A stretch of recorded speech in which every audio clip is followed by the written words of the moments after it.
All right, so guys, we're talking a lot about, you know, the Bengals' upcoming season, Hmm. but one thing we haven't really been discussing is what happens after the season, right? Ideally, the people that the Bengals have brought on, we're expecting something of, whether it be Yeah. a Mike Gesicki, whether it be T. Higgins, you franchise tagged him, you expect big things of him, brought him back, right? Joseph Ossai. There's so many different guys on the Bengals that you're expecting them to either step up or contribute in a big way this year. So my question is not about this year, it's about beyond. What Hmm. happens if those guys do step up to the plate? What do we do? Mhm. Right? Cap is a real thing. The situation that we find ourselves in is a real thing. And I think it's probably best that we kind of discuss it. So, Hmm. look, I know you had the list right there, Yeah. but we probably should go through this list and let's talk realistic, right? This ain't Madden, right? No. You ain't gonna be able to keep everybody. You can't lower the salary cap and say, you know what, we want to bring this guy back because we like him. We got to bring people back because it makes sense, dollar sense, and Mhm. because it overall helps us on our ultimate goal, which is hopefully achieving multiple championships. So Yeah. let's talk about some of those. Yeah, I mean, so the big time free agents that we have coming up in this upcoming year, we have T. Higgins, we got B.J. Hill, Mike Hilton, Ted Karras, Joseph Ossai, and then obviously all the 1 year deals that we signed this year, again with Von Bell, Mike Gesicki. There's a lot of people. Yeah. There's a lot of people, and Yeah. the Bengals have the history of kind of preparing a year in advance for this upcoming free agents, and you can kind of see that a little bit. But we'll get into all of them. So, we want to start with the big one, T. Higgins, probably. Let's do Yeah. it. Man, T's conflicting because we know how good he really is, man. And I just don't really see the path to him being on the roster long term. I mean, we've drafted what now, 3 receivers in 2 years, Mhm. pretty, pretty. Not, I don't want to say highly, 2/3 and a fourth, or a third, fourth, and fifth, or sixth, whatever it was. Sounds about right. But still, that's a lot of investment in the recent years at the wide receiver position. And you still have the Jamar Chase upcoming contract coming up. I've always been a kind of a trade T guy just because I like getting draft picks. I love the draft Yeah. process and everything. But when you get realistic about it, I think if it's me, I might just tag him again and just kind of get nothing for him in the year after. You also have to consider just letting him walk for a third round comp pick this year. Mhm. So I think those are the two more realistic avenues of success. Because like Malik said, we can't pay everybody. So what do Right. you think of? I think if you were going to be having that long-term extension, right, that would have already Yeah. transpired. So Yeah. I feel like that's kind of off the table. Cap rate, or I'm sorry, franchise tag for next year projected to be about 24.5 million Yeah. right now. That would put him at a top 10 Hmm. receiver, ninth in terms of his contract around guys like DK Metcalf, Debo Samuel, Nico Collins, Devontae Smith, which I feel like is the right range. Hmm.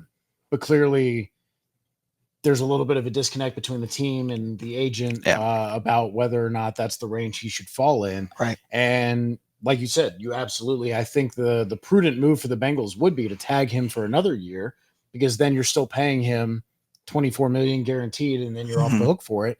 But like you said, looking at the cap as being a real thing, you're Yeah. going to be ending up at, I think it's right now presently 45 million in cap space. And like you said, you're going to be losing a offensive lineman in Trent Brown. You're going to be losing a tight end option in Gesicki. You're going to be losing a very solid corner in Mike Hilton. You're going to be losing a starting center and a starting defensive lineman for yourself. So you're missing out on 3 or 4 starters, though you have 45 million in cap space and you could easily fit T. Higgins 25, 24 million in there.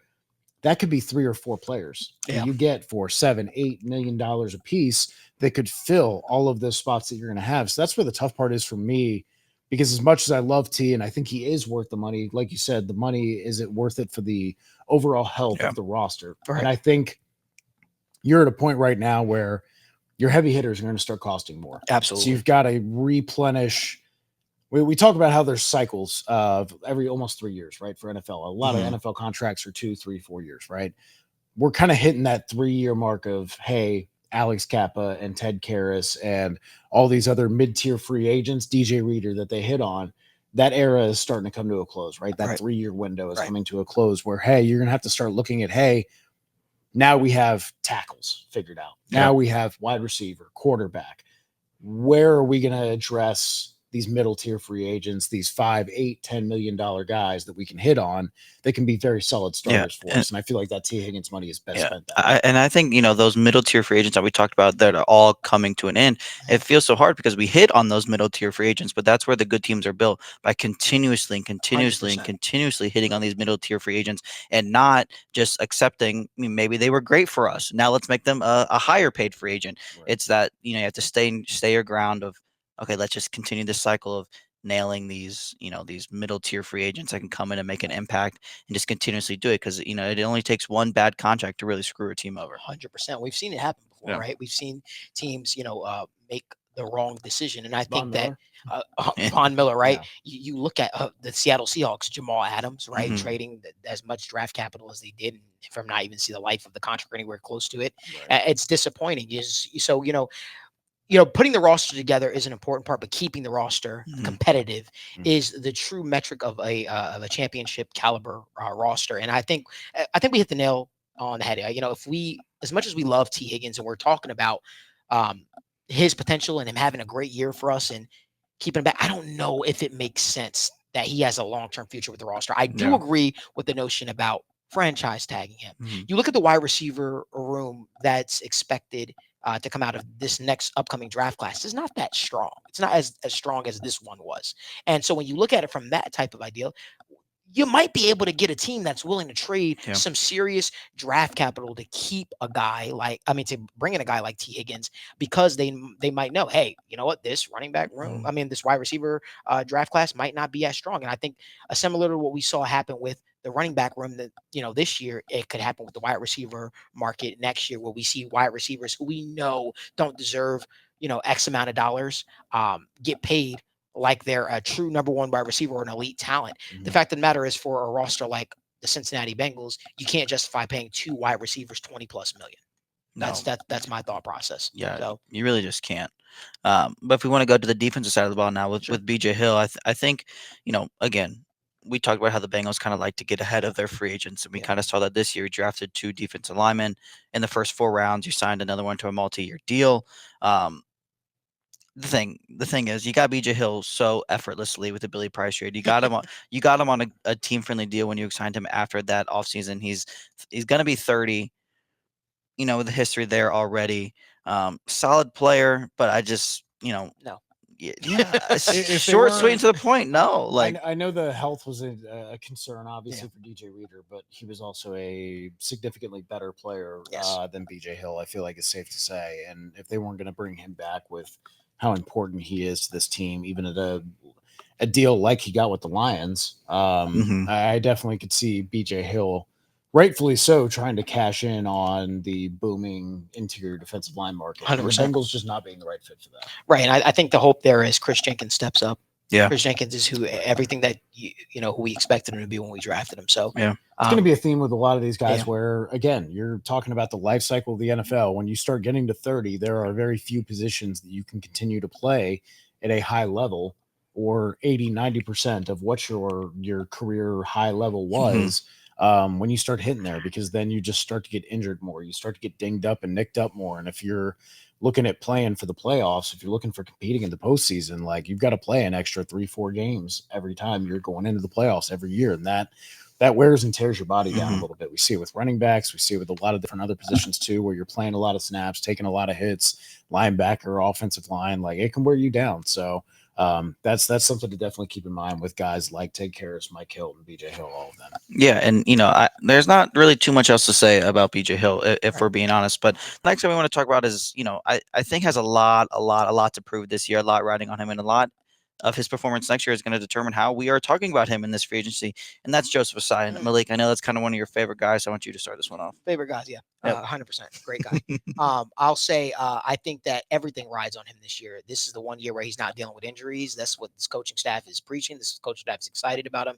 And you want him to be the guy that you picked, in the 3rd round with that as high of a pick as the Bengals have.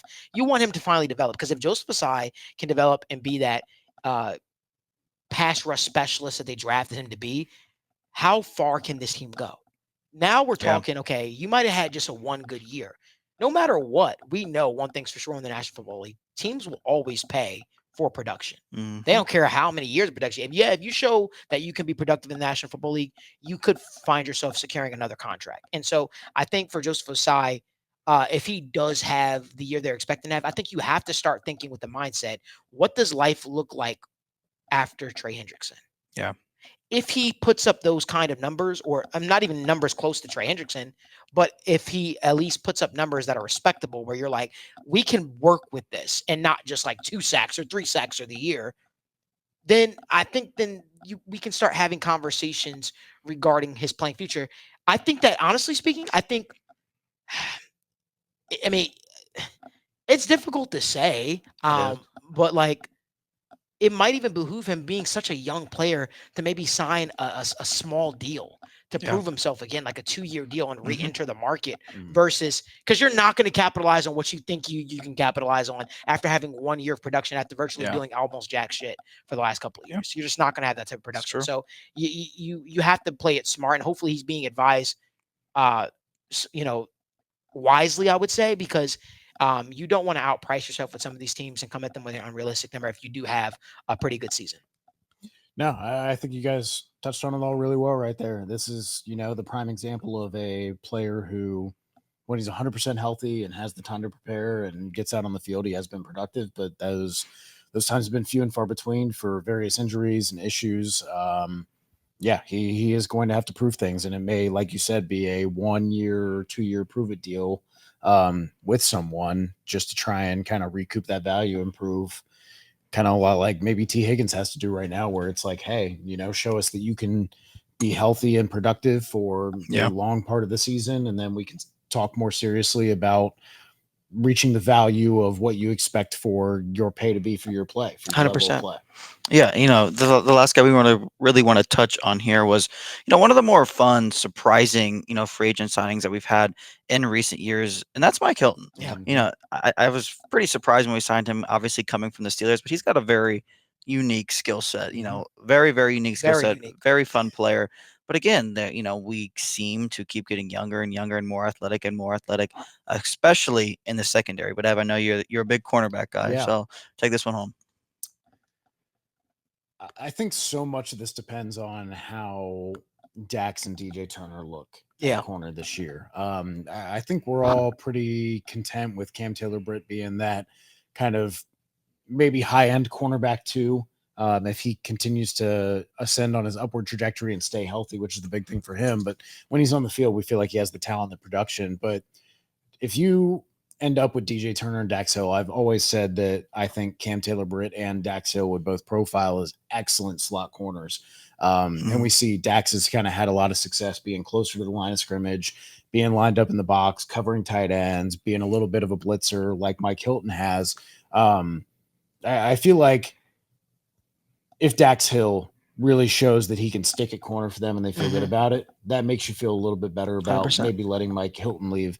Then again, Lou Anarumo could be traumatized by letting Jesse Bates walk and Von Bell at the same time and go, Yeah. you see how young this room is? Don't let Don't that do it guy again. leave right Right. now. Give him what he wants. And maybe Mike Hilton says, I love you, Big Lou, and I love what we've done with the Bengals here, and I love this team, and I want to be here. And again, so much of this is they're not likely to pay guys over 30 market value. So if these guys are willing to come to the table and say, hey, I will take half of what I could get from team X with $80 million cap space that is just trying to get good players in there. Again, you have to be looking for those teams like the Bears, like the Falcons, like the Raiders that are just going to have a bunch of money to be like, hey, we need players with a pulse that are average, right?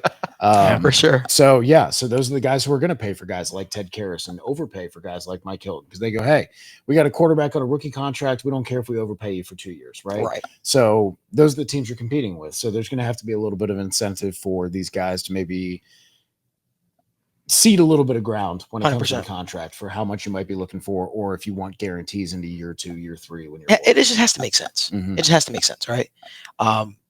But it's gonna be interesting to see how it all plays out. That's for sure. Yeah. Well, want to thank you guys for tuning in for another non-live special edition of State of the Jungle with Malik Wright, presented by First Star Logistics. Do us a favor, give this video a like, subscribe to the YouTube channel, turn on post notifications so you guys don't miss when we go live or upload content from the First Star Logistics studio. We'll be back with you guys live next Wednesday. But until then, who dat?